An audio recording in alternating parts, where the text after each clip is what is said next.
Pare agora tudo o que você está fazendo e preste atenção a cada palavra desta mensagem, porque ela não chegou até você por acaso. Se você está ouvindo ou lendo isso, é porque Deus quer abrir os seus olhos para um dos maiores mistérios da vida. O que realmente acontece com a alma depois da morte? Essa é uma pergunta que atravessa séculos, que atormenta filósofos, que divide religiões e que, ao mesmo tempo, revela um dos maiores segredos da eternidade. A morte é o único destino inevitável de todos os seres humanos, ricos ou pobres, jovens ou velhos, famosos ou anônimos, todos em algum momento vão enfrentar a mesma realidade, fechar os olhos para este mundo. Mas a grande questão é, o que acontece depois disso? A alma simplesmente deixa de existir? Ela vagueia perdida entre os vivos? Ela reencarna em outro corpo? Ou existe um destino definitivo preparado por Deus? Se você prestar atenção, vai perceber que a sociedade tenta de todas as formas fugir desse assunto. Falamos sobre sucesso, sobre conquistas, sobre saúde, sobre como viver melhor, mas raramente nos preparamos para a única certeza da vida, que é a morte. É como se todos preferissem ignorar, como se não falar sobre isso pudesse afastar o inevitável. Mas não importa o quanto você tente negar, a verdade é que um dia você terá que encarar essa pergunta de frente. E quando esse dia chegar, não vai adiantar ter riquezas, títulos ou poder, porque nada disso pode mudar o destino de uma alma. A Bíblia não se cala sobre esse assunto. Pelo contrário, ela revela segredos profundos que muitos desconhecem ou simplesmente preferem não falar. Em Eclesiastes 12:7 está escrito: "E o pó volte à terra, como o era, e o espírito volte a Deus, que o deu." Esse versículo mostra de forma clara que o corpo é apenas um vaso, um instrumento temporário. Quando ele se desfaz, quando volta ao pó, o espírito retorna ao Criador. Mas esse retorno não significa que todas as almas terão o mesmo destino. A palavra de Deus é clara. Depois da morte, vem o juízo. Hebreus 9:27 afirma: "Aos homens está ordenado morrerem uma vez, vindo depois disso o juízo." Essa passagem elimina a ideia de reencarnação, elimina a ideia de segundas chances. Não existe voltar para tentar de novo. Não existe renascer em outro corpo para reparar erros passados. Existe apenas uma vida, uma morte, e depois, o julgamento diante de Deus.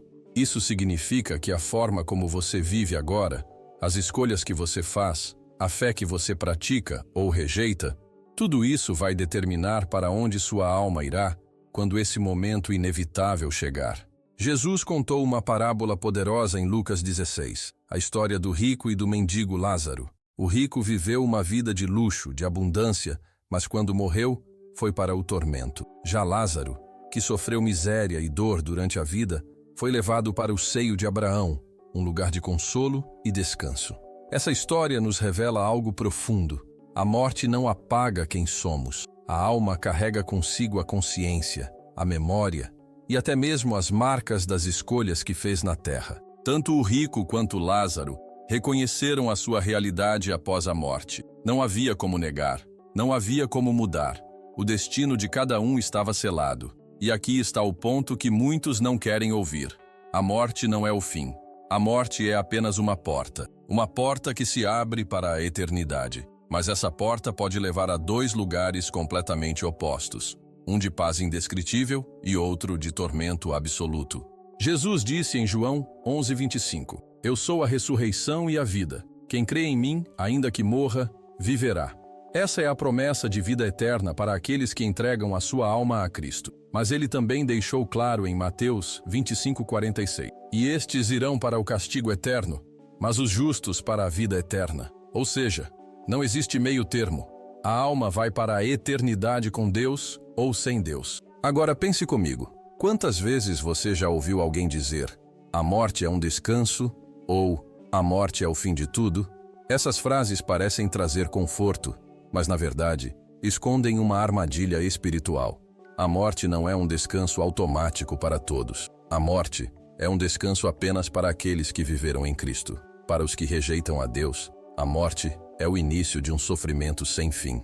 É duro ouvir isso, mas é a verdade da palavra. E é justamente por amor que Deus nos alerta antes que seja tarde demais. O problema é que vivemos como se fôssemos eternos neste mundo.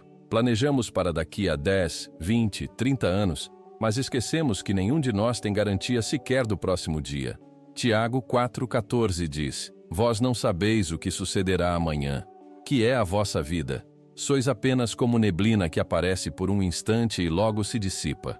A vida é breve, passageira, e por isso mesmo, cada decisão importa. Cada escolha de hoje molda o destino da sua alma amanhã. O clímax dessa mensagem está em entender que não existe escapatória. Cada alma será confrontada com a eternidade. E nesse momento, todo o poder humano se desfaz. Não haverá advogados, não haverá desculpas, não haverá segundas chances. Só haverá a verdade diante do trono de Deus.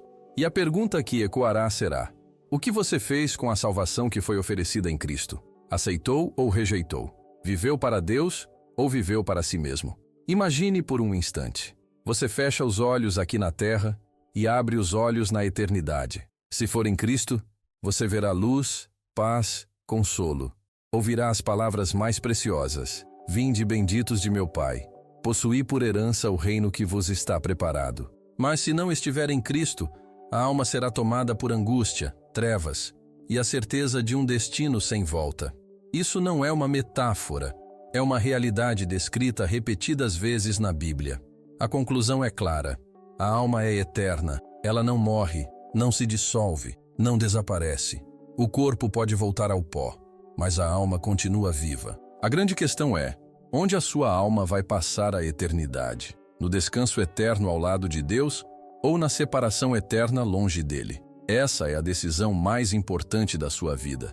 E você só pode tomar enquanto ainda respira. Por isso, não ignore essa mensagem. Se você está ouvindo essas palavras, é porque Deus está te chamando. Ele não quer que a sua alma se perca.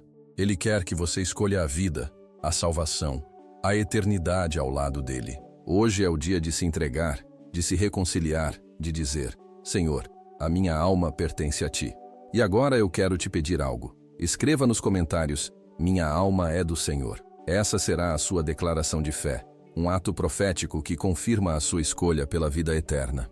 E compartilhe este vídeo com pelo menos uma pessoa que você ama, porque ela também precisa saber o que realmente acontece depois da morte. Não adie essa decisão, porque a morte pode chegar sem aviso, mas a salvação já está disponível agora. E Jesus está de braços abertos para receber a sua alma.